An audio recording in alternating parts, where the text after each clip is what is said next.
For 3,000 standard cycles, the first law of the galaxy had never been broken. Do not harm human children. It wasn't written in fear. It was written in memory. Across the spiral arms, empires rose and fell, synthetic collectives, crystalline monarchies, hive intelligences older than stars.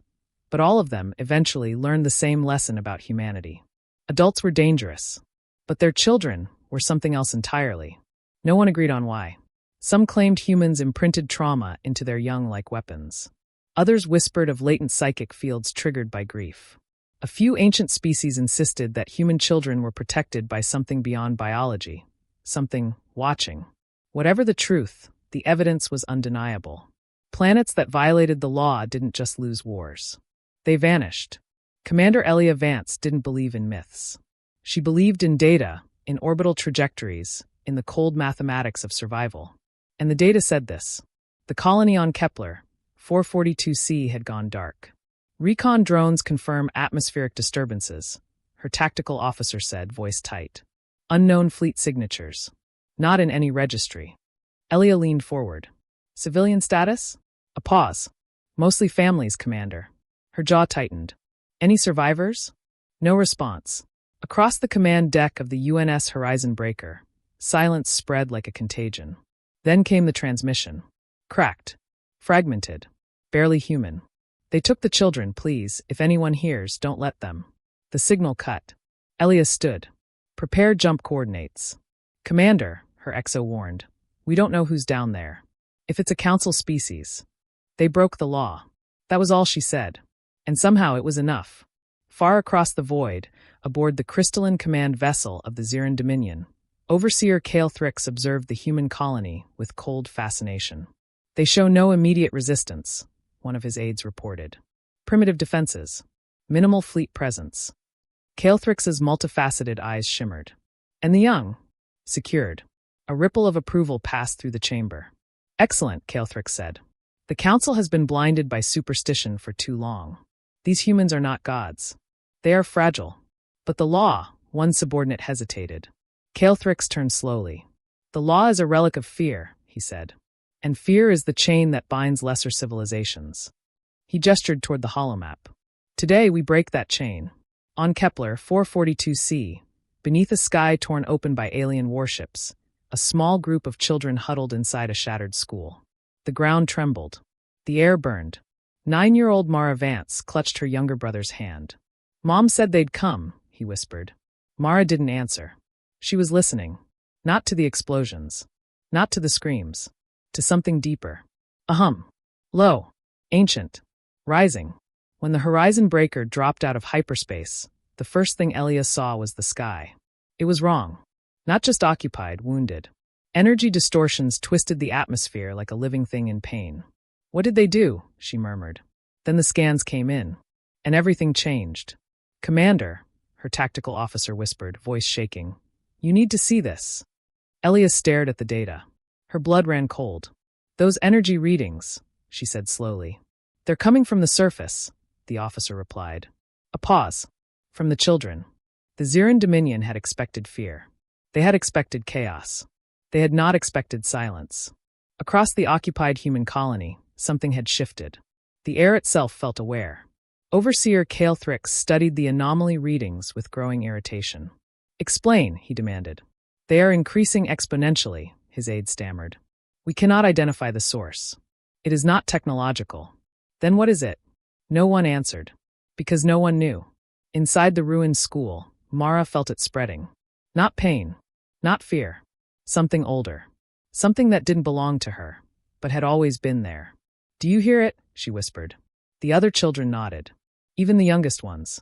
It's calling, one said. Mara closed her eyes. And answered. Orbit above, Commander Elia Vance watched in horror and awe as the energy signatures surged beyond anything human science could explain. Shields are fluctuating across the Ziran fleet, her XO reported. Their systems are destabilizing. Elia shook her head. That's not us. No, ma'am. They both knew. On the surface, the first Ziran patrol entered the school. Weapons raised. Sensors active. Targets located. One of them transmitted. Juvenile life forms. No resistance. The message cut off. Not abruptly. Silently. as if it had never existed. Calthrix turned sharply. What happened? Unit lost, his aide said. No explosion. No distress signal. It's just gone. Impossible. Another unit vanished. Then another. Then 10. Panic rippled through the Dominion fleet. This is not warfare, one officer whispered. Calthrix stared at the planet below. For the first time, doubt crept into his thoughts. What are they? He asked. Mara opened her eyes. They were no longer entirely human. Light burned within them, soft, golden, infinite. They heard us, her brother said. Mara nodded. I know. The hum became a roar. Not in sound, but in reality itself. The ground lifted. The sky cracked. And something vast answered. From orbit, the horizon breaker recorded everything. Ships folding inward like crushed paper. Energy weapons dissolving mid-fire. Entire sections of the Ziran fleet simply ceasing to exist. Commander, the Exo whispered. This isn't a counterattack. Elia stared at the impossible. No, she said. It's a correction. Calthrix had conquered 12 star systems. He had extinguished civilizations older than humanity's recorded history. He had never known fear. Until now. Retreat, he ordered. No one moved. Retreat, he screamed. It's not working, the navigation officer cried. Hyperspace lanes are blocked. Something is. The ship lurched violently. Not from impact. From resistance. As if space itself refused to let them leave. On the surface, Mara stepped outside. The battlefield had gone quiet. Burning wreckage littered the horizon.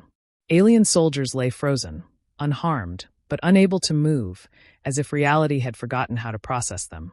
Are we doing this? Her brother asked. Mara hesitated. I don't think so, she said. Then who is? She looked up at the sky, and felt it looking back. Aboard the Horizon Breaker, Elia received a transmission. Not from her crew. Not from the enemy. From something else. It wasn't a voice. It was a presence. Ancient. Vast. Unimaginable. The law was given. Elia's breath caught. The law was broken. Who are you? She whispered. No answer.